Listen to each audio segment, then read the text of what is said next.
Hey everyone, welcome to the Grind Together podcast. We're the Grinders. I'm Lauren. And I'm Matt. And on this podcast, we want to create opportunities for growth through real conversation. Let's go. Okay, it has been all the talk lately about a new Netflix show out there called Nobody Wants Us with Kristen Bell and Adam Brody. And you know his name? I do. I grew up in the time where he was like hot shit on the OC. Oh, nice. It's fine. I didn't watch the OC, so it's funny that I even brought that up. But so everyone was like, you need to watch the show. You need to watch the show. Well, newsflash, we canceled our Netflix subscription like a year ago when we were trying to save money. And I was like, we don't need to watch Netflix. It's fine. And then me being me, everyone was like, you got to watch this. And I'm like, we're going to get Netflix again. And it's been a great investment again. No joke. She's like, I want to watch the show, pay for an account. And I was like, okay, fine. Yeah. So we started watching this show. And it's so interesting because I feel like right now in today's day and age, the thing that everybody is searching for in their relationship is like security as far as like the emotional side of a relationship is like feeling safe enough to like share emotions and talk about it. And I know we sound like we're being a dead horse in this sense of we keep talking about this, but there's a reason we keep talking about it. And I really think, like you said a couple episodes ago, like it really is like an epidemic of people don't know how to do this. And that's what's causing a lot of issues in relationships. Yeah. And this show, like we love movies and we love TV shows in the cool things that they bring out in like our day-to-day circumstances, right? But this show so beautifully showed me personally a huge fear of mine that I didn't know that I have. And I want to talk about it today on today's episode.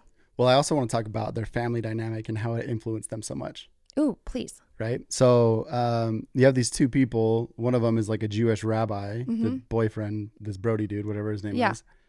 And then the other one is like this sex podcaster. And I'm like, oh, that resonates with us, right?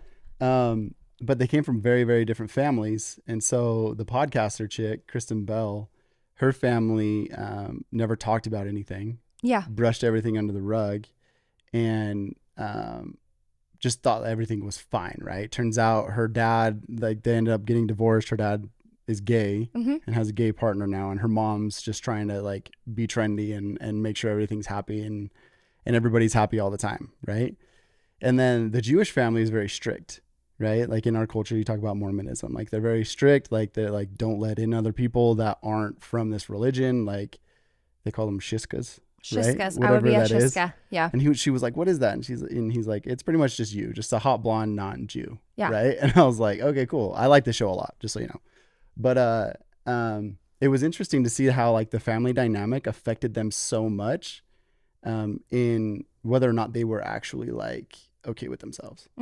Right. And so when this person that was total polar opposite came into their lives, they were like, oh, wow, I can actually do something different with my life. So it was actually really cool.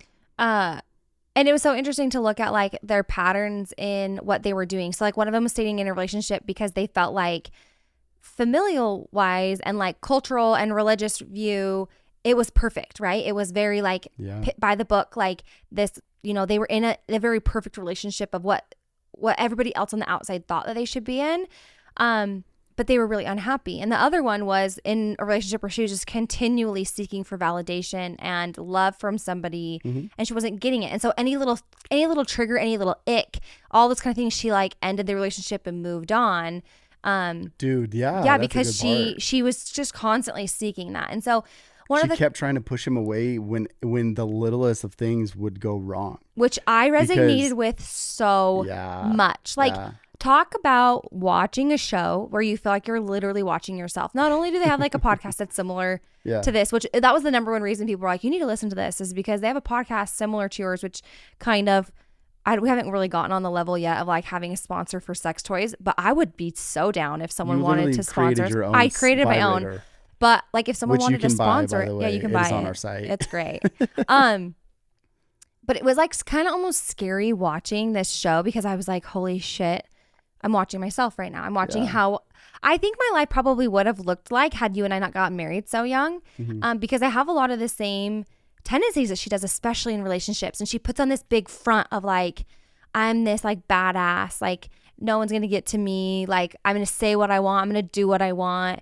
And like, she puts on this really big front. Right. And the thing that changed for me that was so eye-opening. And I like looked at you afterwards and I was just like, she just gave me an answer that I didn't know that I really needed. Yeah. And it came from the show. Was there's a scene in there where she is like avoiding having like a deeper conversation with this guy because she's worried she's gonna like scare him off, right? Well, I mean, give some backstory though on her. Like, genuinely, this pushing away thing was huge for her. Yeah. Right. So why did she keep pushing him away? Is the question, and it's because she had been hurt by so many people in the past. Yeah.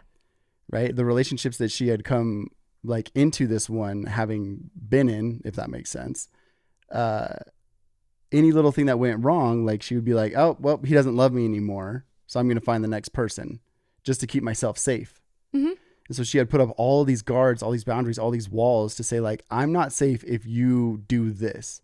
And so there was one scene, the scene right before what you're going to explain is really cool because she gets the ick. Okay, we're parents to 4 crazy, awesome, amazing kids. And one of our most favorite things in the entire world is our Get Out Pass. Get Out Pass is incredible. It's offered in every single state here in the United States. And there are bonuses for you to go and discounts to different activities that you can do throughout that state. It is literally something that we use all the time. And when you use our code together, it's TGTHR, you actually get almost 65% off that pass. We love it. So run over there. Again, use our code TGTHR to get your pass today. Yeah. As a dad, I was like, why would we buy a pass just to buy another pass at a different place? But this one's actually really cool because you buy it one time and then you get discounts at so many things. And you can get on their app and you can actually see what discounts you get and buy the tickets on their app as well. So we also use it for date night too. It is seriously worth its weight in gold. I'm not kidding you guys. It is one of my most favorite things. We love it so much. Run over and get it. It gives you an idea of what you can do on each occasion because that's hard to come up with things to do, right? So our code is TGTHR. Go over to getoutpass.com and purchase yours today, right? Yeah. And the parents come over to the house for the first time. And him being a traditionalist, he's like, I need to impress your parents. And she's like, no, you don't. Like, just be yourself. And he's like, that's not how I was raised.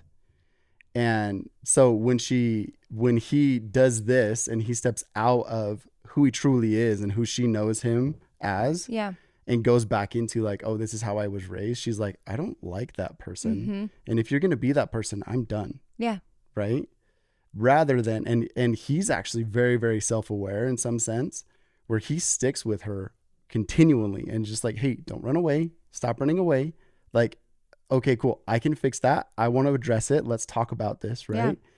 Yeah. And so she does this and she's like, it's okay. We don't need to do this anymore. Like, I'm not attracted to you. I got the ick or whatever the hell she says. Yeah. Right. And then this scene that you're going to talk about comes in, which is really cool. Yeah. Well, and even talking about that, it's so funny looking at their relationship dynamic and looking at our relationship dynamic because like we're very similar. And like, I didn't realize how much in our relationship. I mean, we've been married 11 years and we've been together for 14 or 15 years now. And I constantly will try to find evidence of why we shouldn't be together or why you should leave.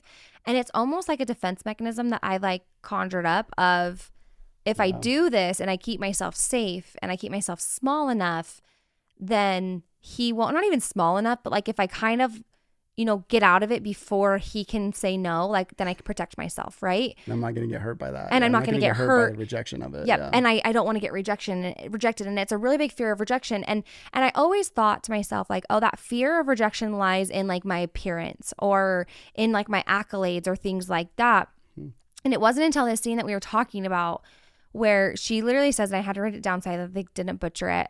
But like, I'm not joking you. This is also like, if I could say this and have it be my words, I wish I could have, but it's not. And so pretend like I said this, but it really came from this show. But she says, my biggest fear is that I will become emotionally dependent on a guy who will one day realize that I'm too much and break my heart. And I was like, oh my gosh.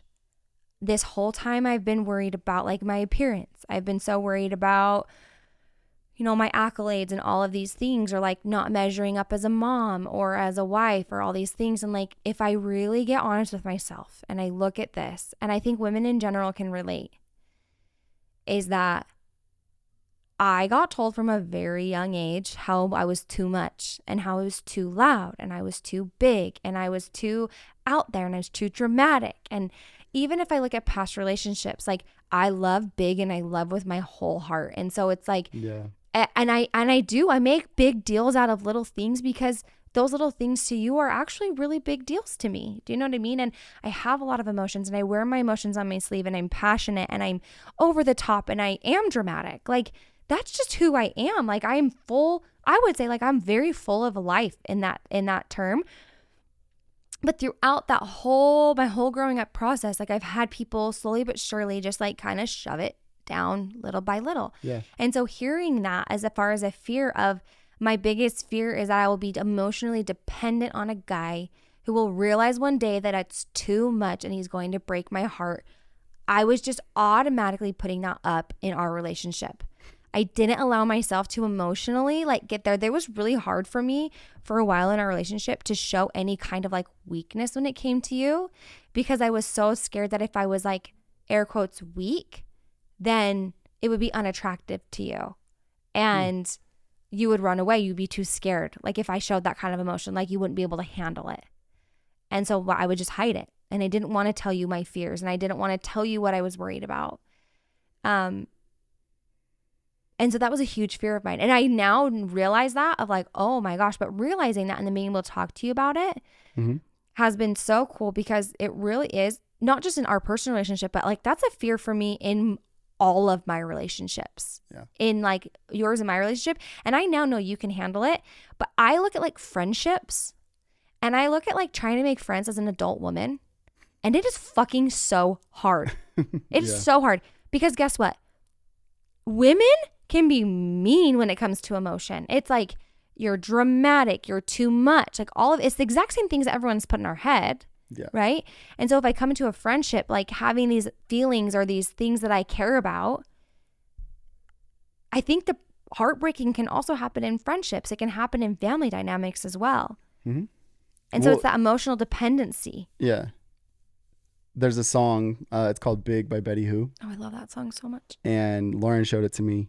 It's really cool because it depicts this girl that was always told to be quiet, to not stand up, to not be herself, because she was too loud or too big or too tall or whatever it is, and was repressed from childhood. Yep. And then this adult that finally breaks free from that, right? And I think that it resonated with you, and especially like the group of women that probably are listening to this, truthfully, because you're told so often, and you can probably talk to them better than I can, but like you're told so often that you're too loud or you're too much or you're doing it wrong, and like why can't you be a little bit more quiet, like turn on the volume, all that stuff. And it sucks and I think that that's your fear in getting to a relationship and actually being like you, and somebody saying you're too much.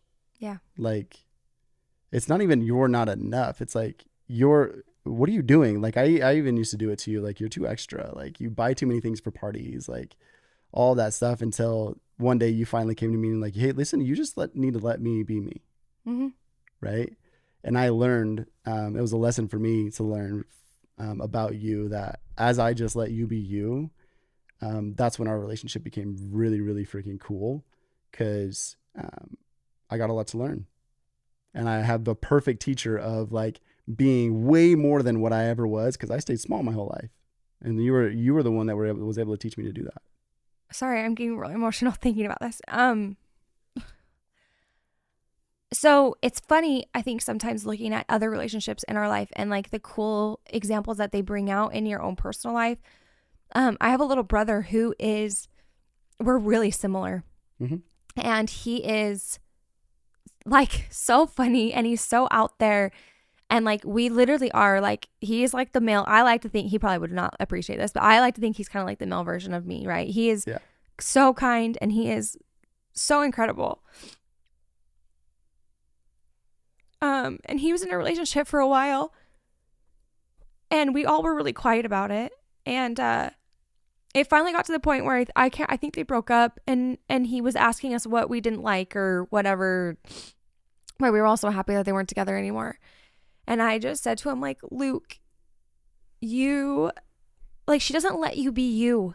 Like, she puts you down, and she like does all these things. Like, all the amazing things about you don't get to shine anymore when you're in this relationship with this person, because they're trying to make you be somebody that you're not. And you're not this person. Like, everything that we love about you and that makes you you, she shoves down, right? Yeah.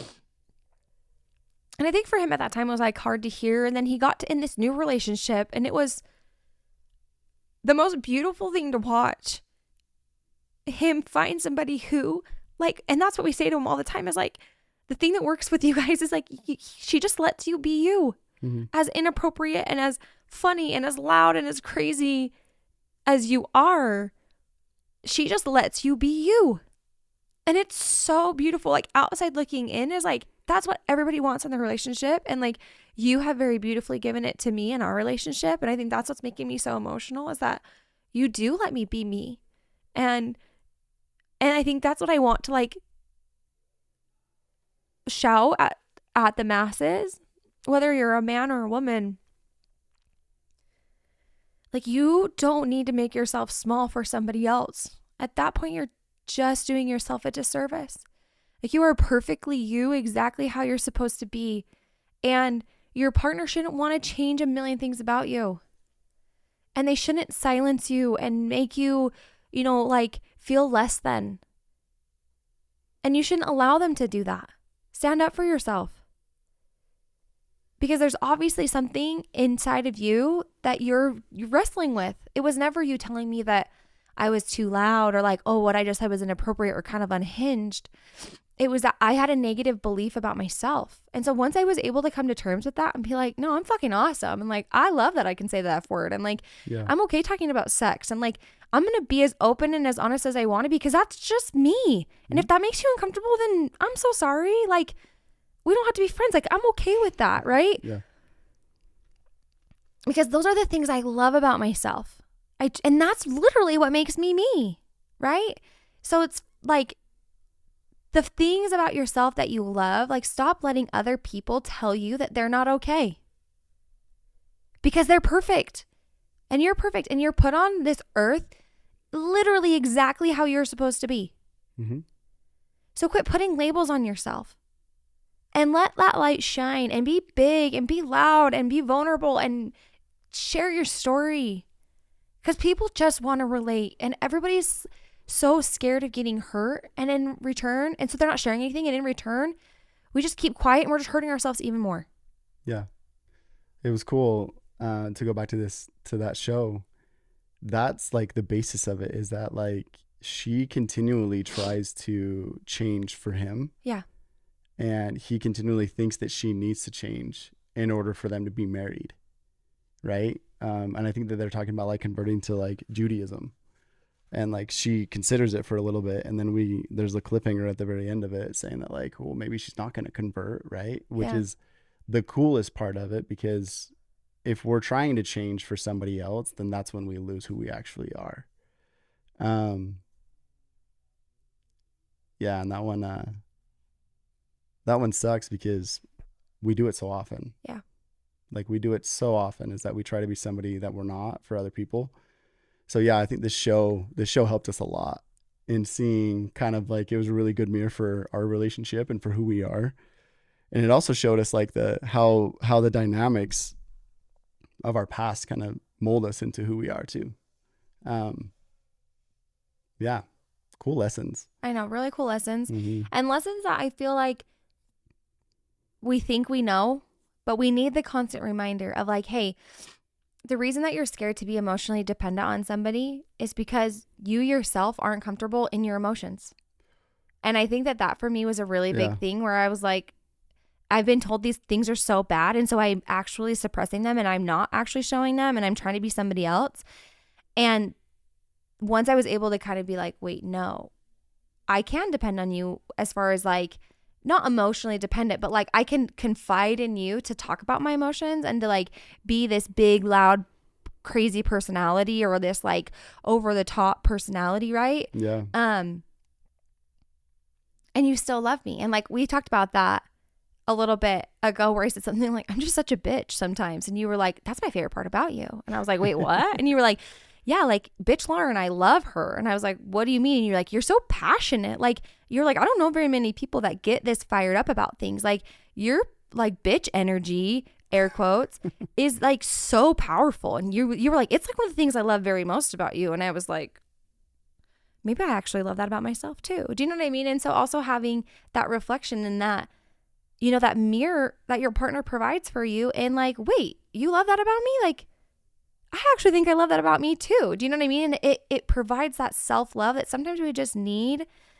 the reflection, truthfully, of like, damn, like I actually am so beautiful. And I don't know why I don't believe that. Yeah.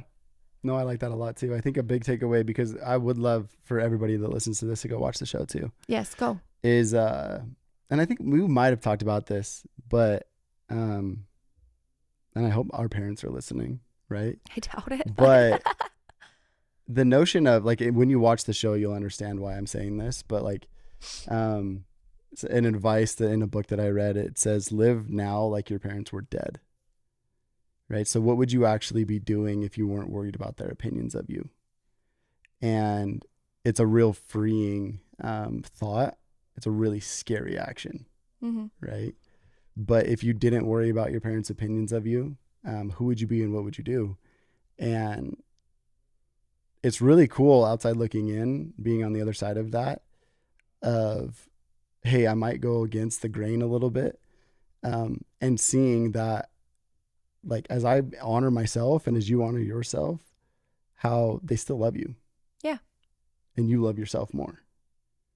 Right. Mm-hmm. And so don't let that hold you back. And I think what you said, as far as like being too much for somebody, or not being emotionally stable and worrying that somebody else can't do that for you, is really cool. So yeah, we hope you go watch that show. I think it's a really cool thing, and I think that you can learn a lot from it.